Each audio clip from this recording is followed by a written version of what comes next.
Have you ever heard of the phrase, "You stole my idea"? Well, I have always found this sentence interesting because ideas, unlike physical objects, are intangible. For example, a phone is a physical object and therefore it can be stolen. But an idea is merely a thought, which does not take a physical space and does not have a physical form. So that begs the question, can ideas be stolen, just like physical objects?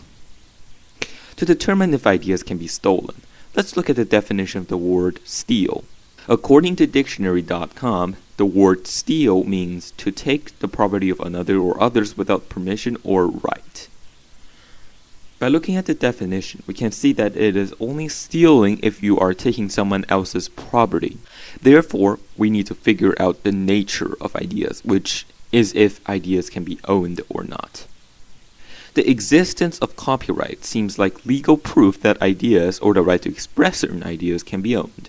For example, when you write a book, that book is automatically copyrighted, meaning that only you and the people you authorize can distribute that book. And by extension, you own the ideas presented in the book, which is why one might argue that ideas can be owned. However, there is also evidence against this. Let's say you have an idea to start a company, but even though you dreamed about starting this company every day, you have never taken any action. Taking advantage of that, someone else started the company you wanted to start. Can ideas be owned in this case? Well, no. The idea of making a company is merely a thought, and copyrights don't protect thoughts. Just because you thought of the idea doesn't mean that someone else can take your idea and turn it into actions if you haven't done so already. With the points I made above, it seems like only those ideas that were put into actions can be owned, right? Well, not exactly. For instance, even when a book is copyrighted, the author doesn't really own the ideas presented in the book. This is because, firstly, other books can reference the information presented in the book by quoting or paraphrasing it. Moreover, approximately 100 years after a book was published, it enters the public domain, which means that it is not protected by copyright laws.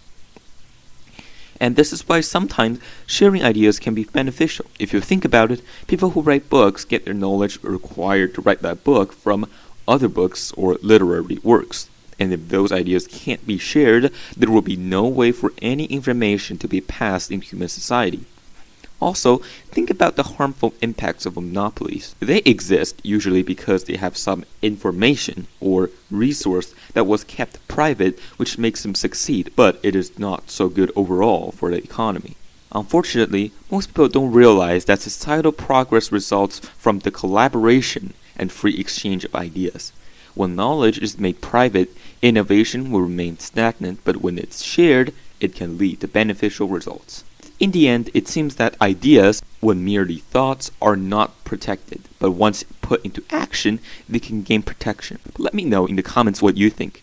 Do you think ideas can be stolen? That's the end of the video. Please like and subscribe if you enjoyed it.